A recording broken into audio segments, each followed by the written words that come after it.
Hello, Dragon Folk, and welcome on in to the audiobook reading of Episode 2 in the Dominaria United story, titled Sand in the Hourglass.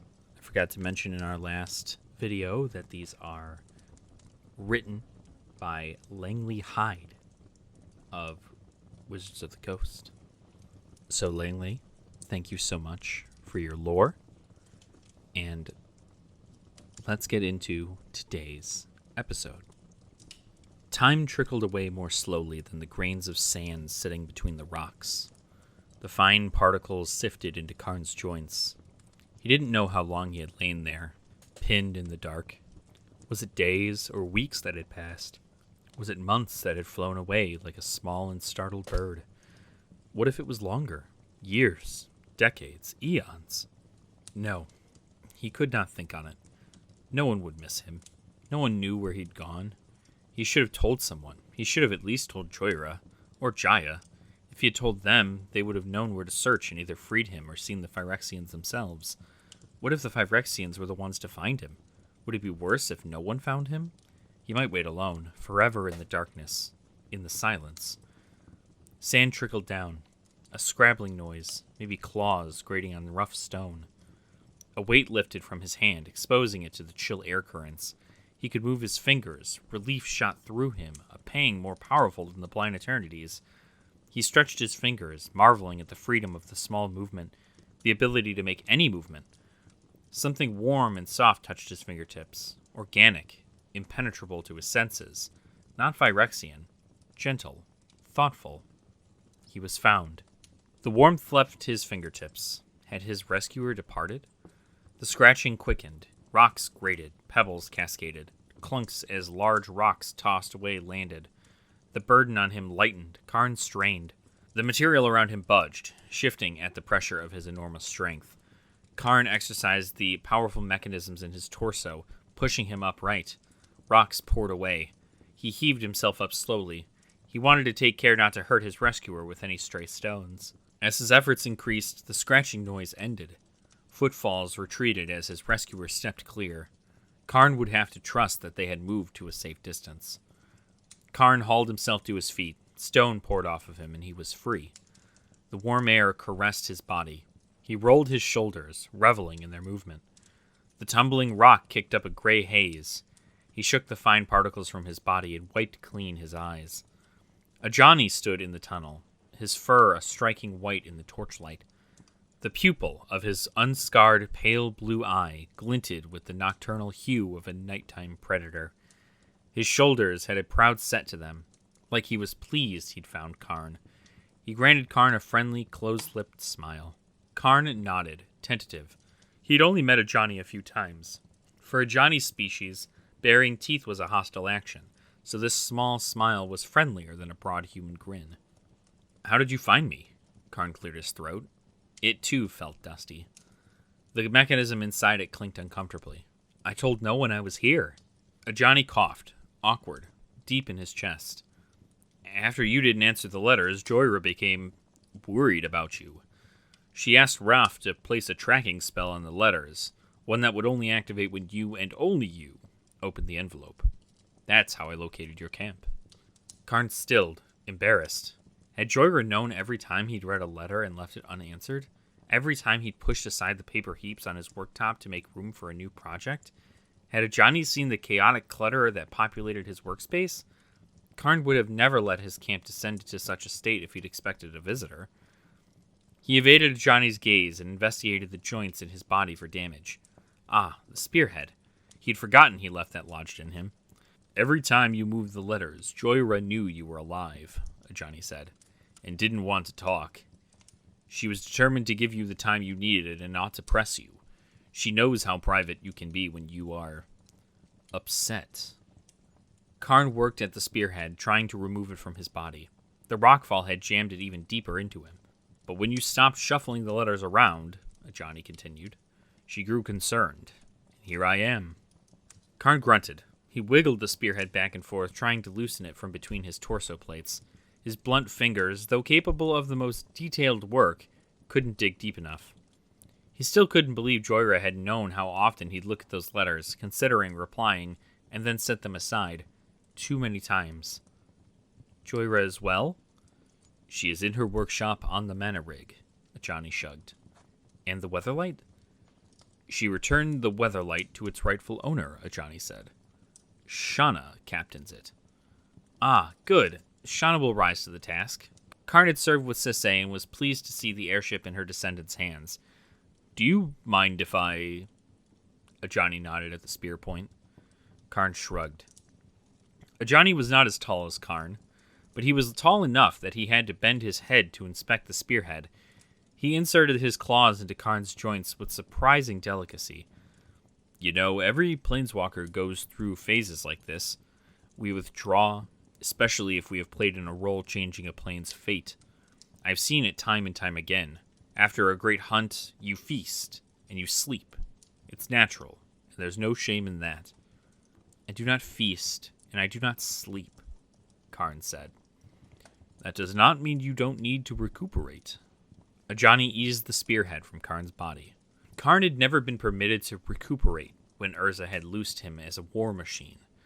Urza had explained it was unnecessary and, indifferent to Karn's wariness, had turned his attention to other, more interesting projects. Ajani examined the spear point. Its metal glimmered a sickly green in the dimness. You encountered more than rockfall. What happened here, my friend? Karn didn't wish to answer the question, not until he knew whether he could trust Ajani. The vision he had upon touching Sheoldred still thrummed within him. Phyrexian agents everywhere, hidden across Dominaria, waiting. How long have I been buried? A few months, Ajani admitted. It took time to locate you. Months lost. Months that could have been spent preparing. Sheoldred's segmented parts have skittered along his paralyzed arms, down his back, spider-like. They had poured all over him. She would have had ample time to reassemble herself. Rona as well, he was sure. You have damaged yourself, Karn nodded at Ajani, whose claw had torn at the cuticle, a wound that had most likely occurred when he dug Karn out from the rock slide. Let us return to my camp for supplies. I must also check the sensitive equipment there to verify that it is still functional. Karn did not voice what he feared most. Did he still have the Silex and the clay tablet? In the months Karn had been buried, his campsite had remained undisturbed, but not unchanged. The small tents had gone dingy with mildew. Ajani hunched his shoulders. He had a plain distaste for these caves. Even if one could not directly sense the interplanar technologies, their way of warping time made the space claustrophobic. Karn, too, could feel the pressure. Karn led Ajani through his cluttered camp, then ducked into his main tent. The box holding the Silex and the tablet remained where he'd left it, and appeared to be locked. Karn ignored it, conscious of Ajani's eyes on him. Karn located a barrel of water, potable, though he normally used it for cleaning purposes, and a rag. He handed the rag to Ajani to wash and wrap his wound. Why were you here, Karn? Ajani rinsed his hand, working out the grit that had lodged in his wound. Karn inventoried his equipment for damage as he replied, searching for artifacts. Due to the unique properties of these caves of Koilos, not even those entrepreneurial archaeologists or enthusiastic researchers had plundered them. He made his way in a circuit around the tent, toward the box where he'd hidden the Silex and its tablet. Casually. The box seemed intact, but he dared not open it. He reached out with his special senses. The tablet felt like mere clay, a combination of aluminum, silicon, magnesium, sodium, and other trace elements. The Silex buzzed at him, present, but indecipherable due to its powerful magic. Karn set the box aside. He faced Ajani and related all he had seen. Sheoldred escaped? Ajani paced in the tent's confines. Karn, me was warned. I have tried, Karn said, many times. Now you have seen Sheoldred. Karn wished he could trust Ajani, but he shook his head. The caves where I discovered the Phyrexian staging grounds are no longer accessible. I have no proof that the Phyrexians have returned to Dominaria. Don't we? Ajani held out the spearhead. Karn, there is a peace summit between the Keldans and the Benalish. If any nations will take the Phyrexian return seriously, it's those two. I propose we speak to their leaders. Ajani was right. Of all the nations in Dominaria, Keld and New Benalia were likeliest to listen to Karn's warning. Rada, the leader of the Keldans, had reforged that rugged nation of warriors into a devastating military force. Aaron Kepeshen led New Benalia's knights, whose passion for justice made each one worth a dozen fighters. Let me gather my finds and sensitive equipment before we go. Ajani tapped an amulet hanging from his belt. Joyra gave me a summoning device for the Weatherlight before she sent me. Shauna will honor it. The Weatherlight may be a speedy ship, but she's not quick enough. Karn stacked several devices on the chest that held the Silex and the tablet, and loaded everything into a rucksack. I propose that we planeswalk. Karn did not know how other planeswalkers perceived the blind eternities, but to him the interminable space felt like crushed velvet, its lukewarm prickles sometimes verging on pain. The vertigo plunging through Karn contrasted with the sense that he wasn't moving at all, which was at odds with the feeling that he pulled himself along a cord to an unknown destination. He burst through a silken gash into cool air. Karn stood knee-deep in wild grasses, orange poppies, and purple flowering thistles. Inland, the farms seemed young, recently cleared land holding fields yellow with blooming canola. The homestead bled in the mountains, the misty temperate rainforest punctuated with emerald alpine meadows. If he had been human, he would have taken a single shuddering breath. To his other side, a large stone statue protected a seaport whose buildings and streets were carved into white chalk cliffs. Eons ago, a Phyrexian portal ship must have decapitated the statue, and the decrepit hulk lay atop the statue's neck. Overgrown with honeysuckle, it shadowed the city's colorful awnings. In the center of the bay, a worn, smooth island protruded from the water, the statue's head now home to seabirds. Ajani led Karn down narrow paths past modest homes carved into the chalk. These seemed small and well-worn in contrast to the newly sculpted city hall, which had large but chunky dimensions, wide windows, and balconies framed with ornate columns. "Do you know where the peace talks are occurring?" Karn asked. Ajani paused and cocked his head. "Follow the sound of arguing, I suppose." Karn could hear nothing. The Leonin senses had to be spectacular. Ajani led Karn through a grand but empty reception area, then up a narrow set of stairs. The corridors linking the rooms felt claustrophobic, lit only by torches. They pushed between brass-bound double doors to a light-filled room dominated by a long granite table. A broad balcony overlooked the sea, and a male varied thrush, orange-breast with a black collar, black mask, and black cap, a beautiful creature, perched on its railing. To one side sat the representatives of House Kepeshen of Benalia. The nobleman at the table, Aaron Kepeshen, a middle-aged man with light ochre skin, had a proud tower with 7 colored windows embroidered onto his silks. The knights arrayed behind him, their silver armor chased with gold, their stained glass shields held at the ready, possessed the same gilded motif on their breastplates. To the other side lounged the large, gray-skinned Keldan warriors with their heavy leather armor and their heavier weapons. Their warlord, Rada, sat opposite the Kepeshen noble. She had a Keldan's ash-colored skin, black mane, and bulky muscles, but the pointed ears and blue markings of a sky-shroud elf. Other officials, led by a man from New Argive who had fair skin and a black goatee, lined the sides of the granite negotiation table between the two conflicting parties. Ajani and Karn must have arrived as the negotiations were set to begin, because only a moment later both Joda and Jaya arrived. Joda portaled in, stepping through a door his magic sliced into the air, his office cluttered with books and bric-a-brac, vanished when the portal slid closed. Jaya planeswalked into the room, appearing with a flash and the smell of charcoal. "It had been a while, old man." Jaya gave Joda a friendly embrace. With his boyish feature and shaggy brunette hair, Joda could have been Jaya's grandson, even though he was thousands of years her senior. "Come for the family silver?" "Oh, there's nothing silver here that I like enough to keep, except for my hair. I've already checked your pockets. Thought about taking up lint farming?" Joda smiled. "I'm not worried. Your tongue is quicker than your fingertips."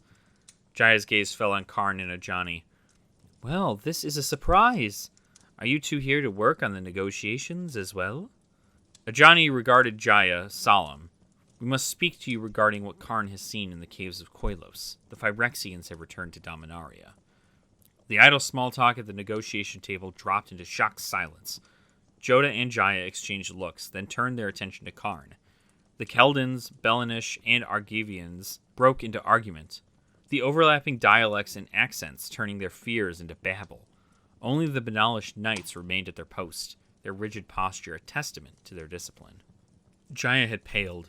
It hardly seems possible. I have walked this plain for millennia, Joda said, and I have read the stories, examined the histories. I have visited the ruins. I tell you this not to boast, but so that you know I speak the truth. The Phyrexians cannot traverse the blind eternities. Shieldred has traveled between planes, Karn said. Only planeswalkers can do that now, Joda pinched the bridge of his nose. If I recall, Karn, that is a reality you helped us usher in. His age, similar to Urza's when Urza had created Karn, overrode his young features with exhaustion. Karn could not believe Joda would deny the truth, not when Karn had seen Shieldred.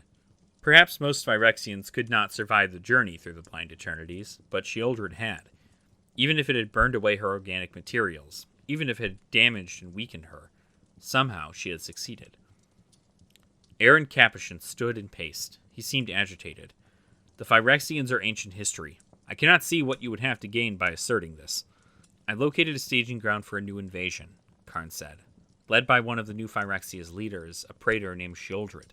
The Society of Mishra serves her, and the Phyrexians are completing dozens of ordinary citizens. We cannot know how many Phyrexians are stationed throughout Dominaria's nations. They may even be among us now. Have I not been warning you of this? The young nobleman from New Argive stood. Based on his gold-embroidered and fur-lined finery, he had to be an important official. Phyrexian sleeper agents will permeate every layer of society if we do not act now. For all we know, they already have. Sten, your alarmist tendencies are not helping, Joda said. Karn, where are the Phyrexians now? The very thrush fixed a beady eye on him as if curious about his answer. Karn did not have an answer. They evacuated while I was incapacitated. I do not know. Joda sighed. The diplomatic situation is too sensitive to halt negotiations now. If you knew where they were, this would be a different matter, but without stronger information, like a location, how could we act to root them out? And even if the Phyrexians were on Dominaria, Jaya said, historically they've divided before they've conquered. If we leave this conflict between Benalia and the Keldans unresolved, we'd play right into their hands. The thrush hopped along the railing. Karn, are you listening to me? Joda asked. Karn returned his attention to Joda. He placed the spearhead on the table. I am. I have seen weapons from the Society of Mishra before, Joda said, mild. When has Karn ever lied? Ajani growled. If he says he saw Shieldred completing people, then we are in danger. I believe you, Aaron said. But I cannot send my soldiers chasing whispers and rumors across Dominaria. Between the hostilities with the Keldans and fighting off the Cabal's resurgence, I don't have the fighters. His troops have the same engagements as mine, Rada laughed, a short bark. I suppose we have found common ground in that. Joda glanced between Rada and Aaron. The Phyrexians haven't been a threat for centuries. I know that your memory is long, Karn, as is mine. If we address today's issue, the conflict between the Capuchins and the Keldans, we can then discuss redeploying those same soldiers to fight the Phyrexians. So many people had screamed in Shieldred's lair, their voices thin and their pain sharp, beneath the ecstatic orisons to her glory. What of the lives Shieldred now takes? Joda placed his hand on Karn's shoulder. We may not be talking about something as grand as an interplanar invasion, but lives are being lost to this conflict. They matter too. We will go with you, Karn, said Jaya. We will search for them, but now let us focus on the task at hand. Karn could feel the room's attention swing back to the table and the negotiations. The thrush flew away. Sten, Jaya said, have someone show Karn and Ajani to the guest quarters. Karn's room was simple, its furniture basic but well crafted. A bed, a large table with 2 chairs, and a washstand with a porcelain basin in it. Karn pushed the bed to one side and moved the table into the room's center. He unloaded his backpack, taking care to ensure the Silex, still in its case, was secure.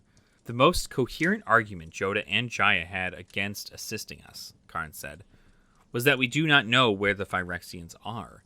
If we can determine their location, then we will be able to persuade Joda and Jaya to help. And perhaps the others as well. Ajani paused, his powerful body coiled. How? A scrying device. Karn lifted his hand above the tabletop. He generated first the viewing plane, a copper sheet covered in crystal.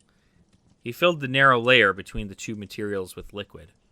The device's remainder, a complex assemblage of mechanical parts, required his concentration. His body buzzed with the magic coursing through him. Ajani watched him, the pale blue of his unscarred eye attentive. What is that? It is for viewing remote locations, Karn let pride seep into his voice. He developed the plan for it himself, and he knew of no other device that could perform similarly. Karn focused on Joyra, not on her face, not on her physical presence, but on her essence, the qualities that made her Joyra. How she always saw through a person's circumstances to their essence, how she was willing to give everyone the benefit of a doubt. The mana rig resolved within the crystal. At first fuzzy, the image filled with depth, then color. Perched upon a cliff's edge in Shiv's brutal desert, the metal structure had the size and complexity of a small city. The image tightened into a singular location, a workshop with Joyra in it. She sat at a workbench, her head bent, bronze hair bound and falling between her shoulder blades. She flipped a disconnected toggle back and forth as if thinking. "Can you view Shieldred?" Ajani asked. All too easily could Karn visualize Shieldred, her humanoid torso rising from her scorpion-like body, her voice intimate and resonant inside of his head. Karn, such plans. The scryer's image dissolved into mistiness. Karn leaned back on his heels. Ajani glanced at Karn. They must have protections in place to prevent us from scrying them. A sensible precaution, unfortunately. Ajani pulled the amulet from his belt that could summon the weatherlight. He placed it in Karn's palm. You'll need this. Karn examined the amulet. It seemed a straightforward device. I can twin this. Ajani smiled, his lips closed. Even better. Karn extended his senses into the amulet. He reproduced it, the metal coiling up from his fingertips, to form an identical amulet. Ajani clipped the original to his belt, while Karn manufactured a chain for his copy. Karn hung the amulet from around his neck, feeling odd about the adornment. Normally he eschewed such things. A varied thrush perched on Karn's windowsill, behind Ajani's shoulders. If Karn could draw the Phyrexians out, he would not need to find them. He'd know where they were. The Phyrexians wanted to neutralize Dominaria's most powerful weapons. That included the Silex. He would use news of its presence to lure them into the open, but first he had to hide the Silex somewhere safe. Perhaps if we could speak to Jaya alone, Ajani suggested, we could persuade her. She is no diplomat at heart. Karn stared at the varied thrush. So still, so attentive. Perhaps. Karn led himself into the negotiations. Sten was setting an inkwell on the granite table as Joda and Jaya both gave Rada and Aaron Capuchin quill pens. He did not wish to interrupt before they signed. The sea breeze poured over the balcony, cool with springtime's edge. You're an impressive leader, Aaron said. I am proud to enter this new era with you. Rada smiled. You do like to talk fancy. And you like to be mistaken for a brute, Aaron Capuchin said. Anyone who takes you for a simple warrior must soon regret it. Joda smiled. Rada, Aaron will bring this agreement to the other houses to present for ratification. I will accompany him to ensure that this process is accomplished within the next few months, during which all hostilities in the Ice Rime Hills will cease. Rada put up her hands, conceding. Yes, the sacred sites aren't worth any more war, no matter what artifacts they may contain. A breeze stirred the room as a pale blue bead of light formed mid-air. The light whirled outward into a disk that brightened into azure, as Teferi stepped through the vortex. He'd aged well. His shoulders had broadened with middle age. Gray threaded his hair, and his umber skin had health's warm blush to it. Another planeswalker? Aaron sat back in his chair, exasperated. It must be a sign of interesting times, Rada said. Joda stood. What happened? It's the Phyrexians. They were on Kamigawa. Teferi closed his eyes and shook his head. Given what Kaya has told me of what she saw in Kaldheim, they can travel between planes, Jaya said, lips drawn tight. After a moment, Joda said, That is alarming, to say the least. Had not Karn explained this to both Jaya and Joda? He had seen this with his own eyes. He felt Shieldred's touch on his body, in his mind. Yet Teferi had arrived, bearing second-hand news, and Joda and Jaya believed his assertions? Where were their requests for proof of location now? Karn might as well have been a statue for all the regard they had given him, and the threat Teferi had warned them of wasn't even on Dominaria. But none of that mattered. Only one fact remained relevant. If the Phyrexians had traveled between multiple planes, then their invasion plans are much more widespread and well-coordinated than we anticipated. Rada tensed. Then we must fight. Aaron shook his head. His knights seemed restless, hands twitching toward their swords as if they expected to launch into action. I never would have thought I'd live to see another Phyrexian invasion. The true twilight has come, one of Rada's warriors hissed. How can we battle such creatures? However bad it is, Sten said, what will come is worse. Joda gave Jaya his calmest help me expression. Jaya flapped her hand at Karn and Ajani as if asking them to remove Teferi, the origin of this disruption. Rada and Aaron had not signed, and this made it seem like they wouldn't. Joda looked like he'd bitten down on a charged piece of aluminum. I have the feeling that my timing was less than immaculate, Teferi said. You don't say, Jaya said, then gave him a meaningful look. I'm not certain about this mutual protection clause, Aaron began. It might be best to look to our own shores, our own people, Rada said. Karn ushered Teferi away toward the door. Teferi led him. As planewalking had exhausted Teferi, Karn and Ajani led him to suite adjacent of theirs. Outside, spring rain pattered down against the cliffside. The rosemary plants growing from cracks in the stone scented the air that wafted through the unglazed windows. Did Rosemary's scent please Karn because he liked it, or because Urza had designed him to like it? Karn would never know. Teferi always made Karn consider his origins, not always comfortably. How is Nyambi? Karn asked. She's providing medical aid to the nomadic tribes in Jamura. Teferi's pride in his daughter radiated from him. And Joyra? I have not spoken to Joyra in some time. Karn wished that Urza had made his face with a human's mobility and its subtlety in micro-expressions so that it would be easier for him to signal to Teferi that he did not wish to speak about this.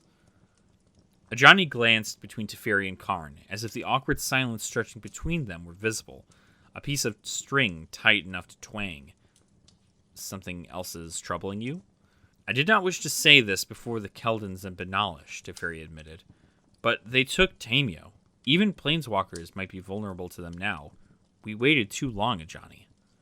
Ajani froze, shock plain across his face. Tamio?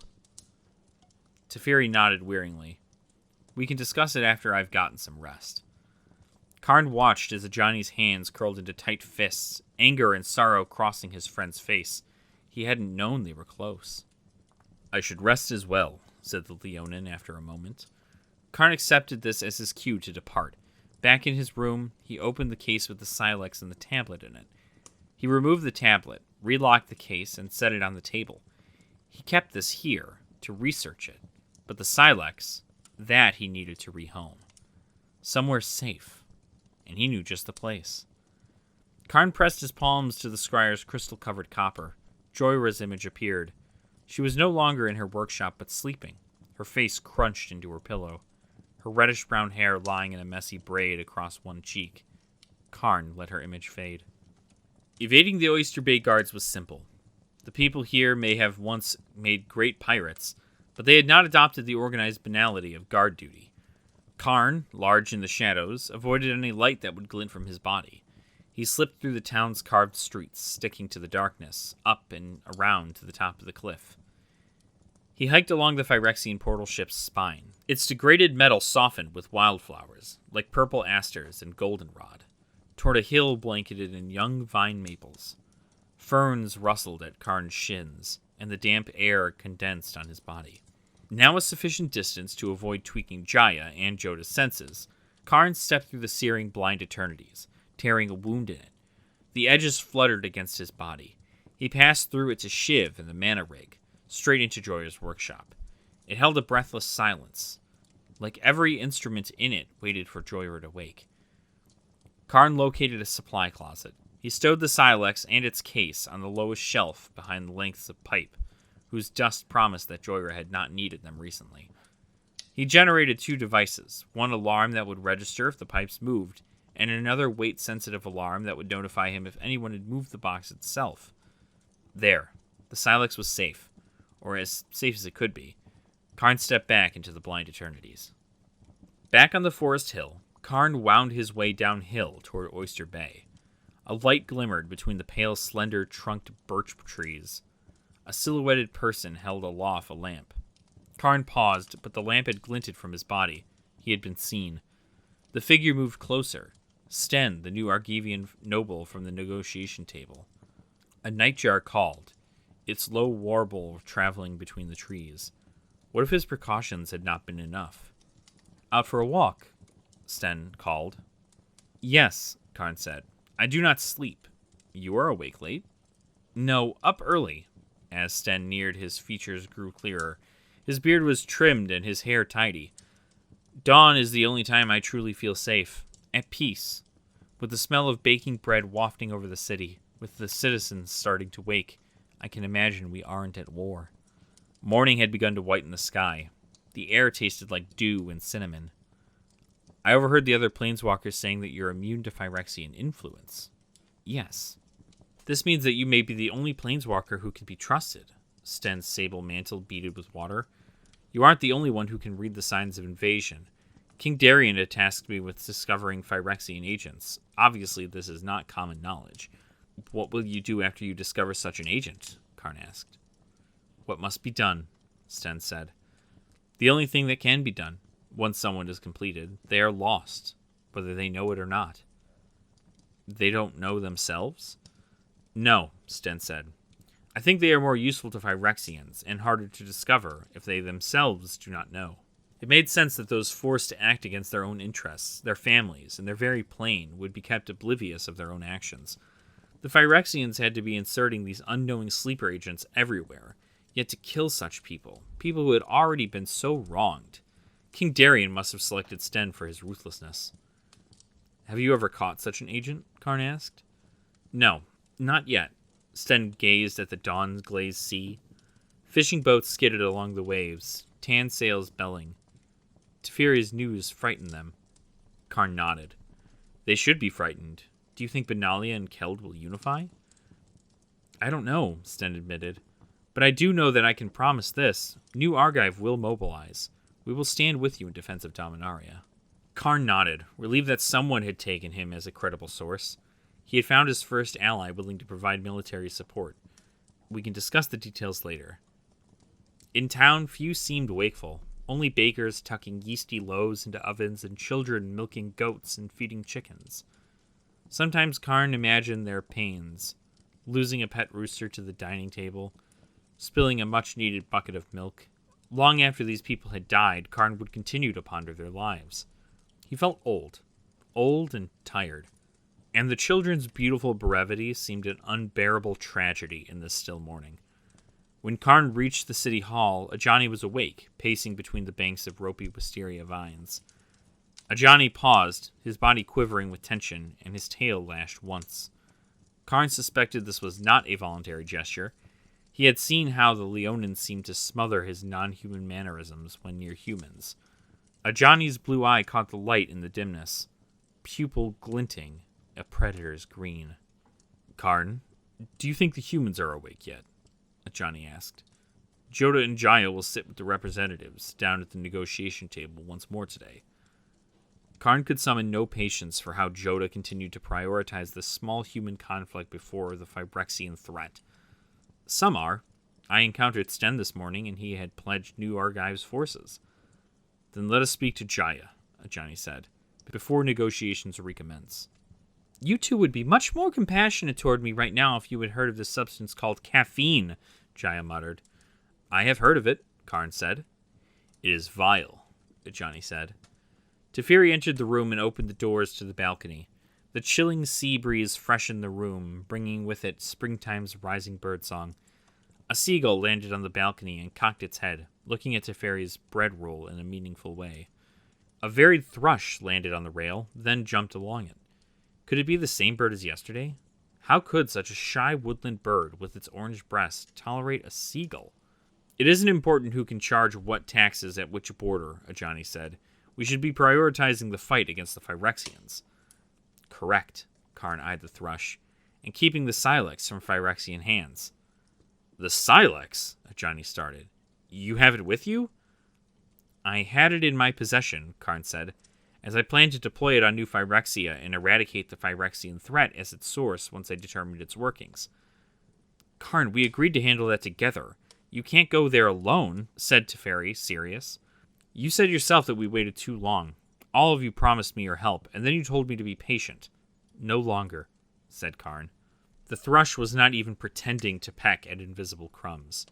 Karn seized the bird. I know what you are. Karn, Jaya said. The bird's chest peeled open and cables shot out. The cables, slick with blood and slime, wrapped themselves around Karn's head. Goo slipped down his skin, and a maw at the tentacle core searched along Karn's cheek for purchase, its teeth scraping down the smooth metal. Karn readjusted his grip around the creature's slippery body, trying to pull it from its face, but its wires had wrapped all the way around his head, locking together in a thick tangle at the nape of his neck.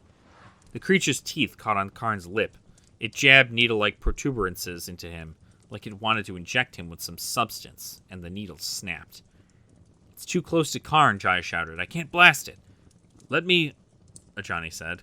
Slime slothed off the creature and sizzled on Karn's skin, corroding his metal. It hurt.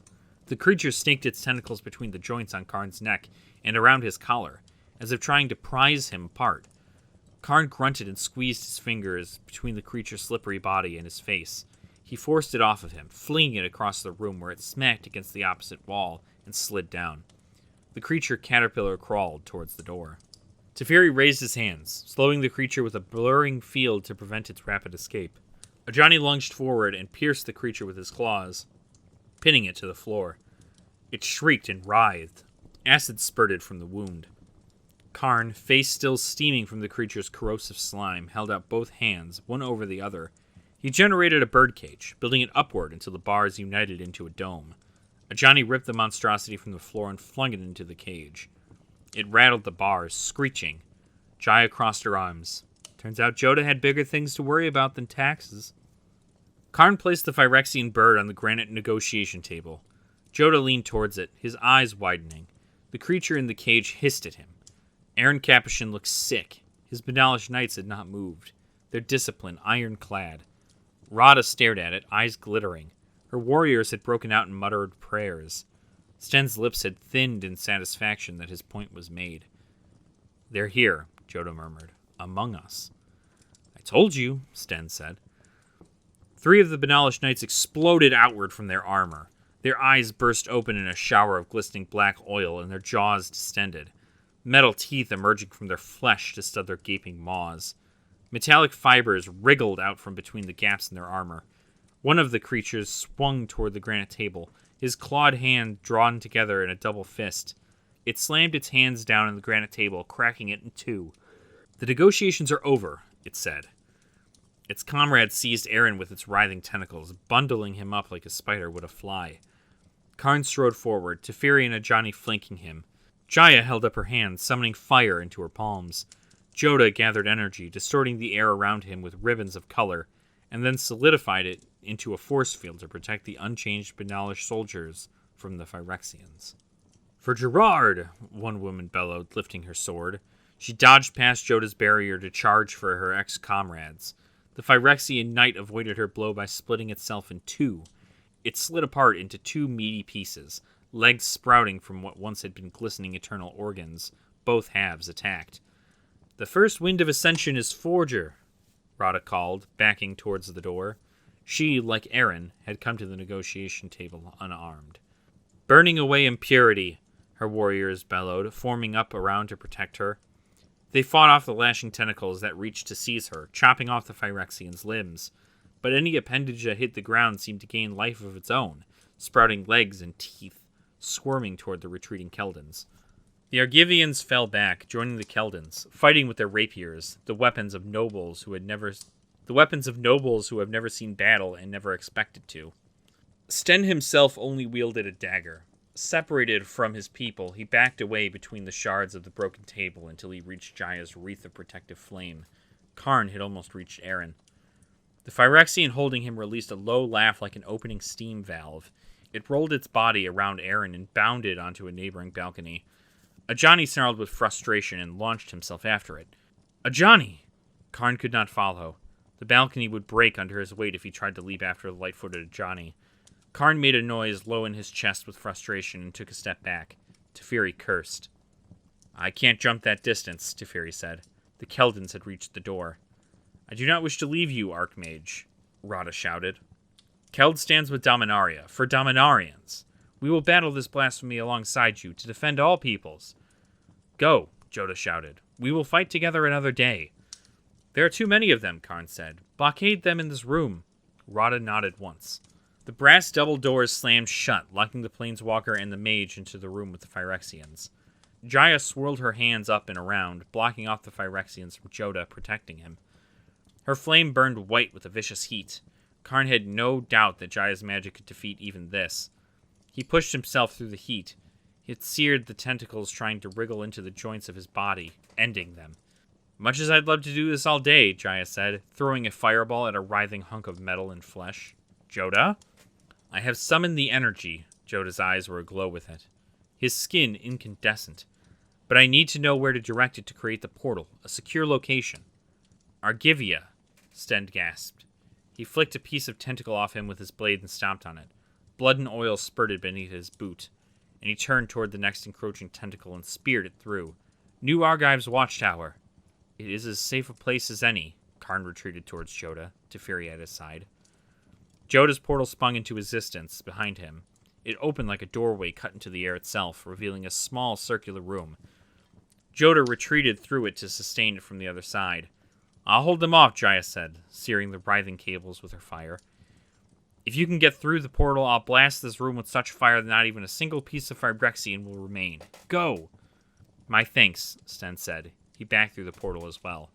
And mine as well, Teferi said, and vanished through the whirling vortex. Jaya grinned in triumph as she raised her hands in a blaze of fire and set the whole room alight. The screams of the Phyrexians, wet and unnatural, whistled. Karn stepped through the portal. The magic tingled across his skin and swallowed him, depositing him on the other side. A shape, airborne, flicked past him. Karn turned to search for it. He couldn't see any movement in the small room but for those who had arrived with him. Sten, Joda, Jaya, Teferi, and himself. Jaya, last through the portal, joined Karn at his side. Joda closed the portal and collapsed, sagging to the ground. Transporting so many people was no easy feat, even for Joda. The humans all sat on the floor, sweating, panting, and bleeding, while Karn remained standing. He searched the room for the flickering shadow. The tower room had tiny arched windows ringing it, and was empty, but for a pedestal in the center, which seemed to have a control panel on it. Overhead, a golden light shimmered through a crystal. No, not a crystal. A power stone. A shadow fitted across the power stone's face. One followed us, Karn said. We must not let it escape. It could wreak havoc on the city. Sten flipped a toggle on the central control panel. The watchtower thumped as gears ground to life. The wall's interiors echoed with the rattle of moving chains. Steel shutters and blast doors slammed shut, blocking out all light. The room instantly felt stuffier, more claustrophobic. Sten handed Karn the key. You are the only one who's incorruptible, so it's only right that you have it. Jaya bumped her shoulder into Joda's. You never get tired of being right, do you? The millennia may wear on, but no, I do not. Joda's smile faded, and he turned to Karn. Nothing and no one may leave while the tower is in lockdown, Sten said. Teferi eyed the steel shutters. We must capture and destroy the Phyrexian trapped here, and we must determine if any among us have been compromised. We need to know who we can trust before we can plan how to defeat them. Agreed, Joda said. The group checked the room. The small Phyrexian thing that had come with them had escaped the chamber. Karn surmised it must have squirreled itself away through some crack in the stone. He strung the key from the same chain he used to hang the scryer and the beacon to summon the weatherlight, and turned to face his companions. A frisson of unease traveled through his body, as if an electric current arced through him. Joda, Jaya, Teferi, and Sten. How could he determine who he could trust? If the Phyrexians were already on Dominaria, who could anyone trust?